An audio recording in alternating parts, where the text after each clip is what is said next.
Arun ran barefoot down the dusty road, clutching a torn notebook against his chest as the evening wind stung his face. Behind him, a group of boys laughed. "Hey, dreamer!" one shouted. "Where are you running to?" "To buy the moon with your empty pockets." Their laughter echoed through the narrow lanes of Nandipur. Arun didn't turn around. He just kept running until he reached the quiet riverbank, the only place where he could breathe without judgment. He dropped to his knees beside the water, his eyes burning. "Maybe they're right," he whispered. "Maybe dreams are for the rich." The reflection in the water stared back at him, tired, hopeless, yet still alive with a faint spark. A calm voice came from behind. "Why does such a young face look so defeated?" Arun turned to see an old man in simple white clothes, Master Dev, the village's retired teacher, known for his wisdom. "Master," Arun said quietly, "everyone says I'm foolish to dream big. I have nothing. Not money, not support. My family can barely eat." Master Dev smiled gently and sat beside him. "And yet, you still dream?" Arun nodded weakly. "I can't stop. I want to build something that changes everything for us. But every time I talk about it, people laugh." The old man reached into his bag and pulled out a small copper mirror, old but shining in the fading sunlight. "Look into this," he said. Arun hesitated, then lifted it. "What do you see?" "I see me," Arun replied. "Look deeper," Master Dev said softly. "Do you see the pain in your eyes?" "Yes," Arun murmured. "Now, look beyond it. What's behind the pain?" Arun stared longer. For a moment he thought he saw something move, a flicker like fire behind glass. "I see, something burning," he said, surprised. "That fire," said Master Dev, "is belief. Most people lose it because others throw dust on their mirror. Doubt, fear, ridicule. But if you keep cleaning it with your actions, that fire will light your path even in the darkest nights." Those words sank deep into Arun's heart. He took the mirror carefully and nodded. "I won't let the fire go out." From that day, everything changed. Every morning he went to school. Every evening he washed glasses and served tea at a roadside stall.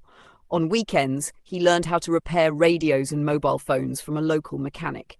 And every night, when the whole village slept, Arun sat under a flickering bulb, studying until his eyes could no longer stay open.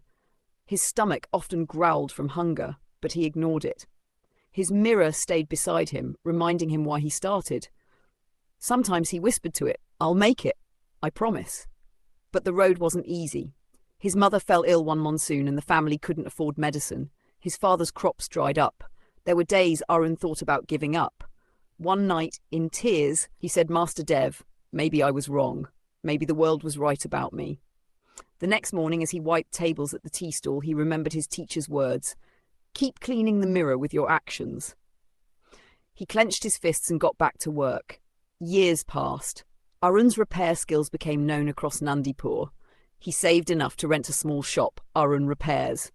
Slowly, he bought better tools, treated every customer with respect, and never stopped learning. With time, one shop became 2, then 3. He began designing his own line of mobile accessories under the name ArunTech. The same villagers who had laughed at him now waited outside his office hoping for a job.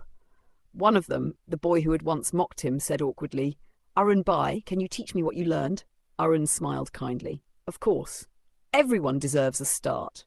One afternoon, as Arun was arranging boxes in his new store, an old voice called from the door. "So, the fire still burns?"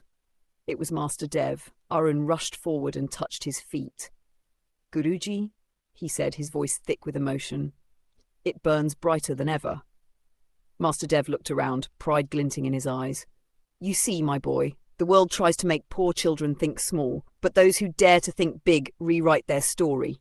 You cleaned your mirror with your sweat, your courage and your faith." Arun smiled. "You gave me that mirror, Master. Without it, I would have believed them." The old man chuckled softly.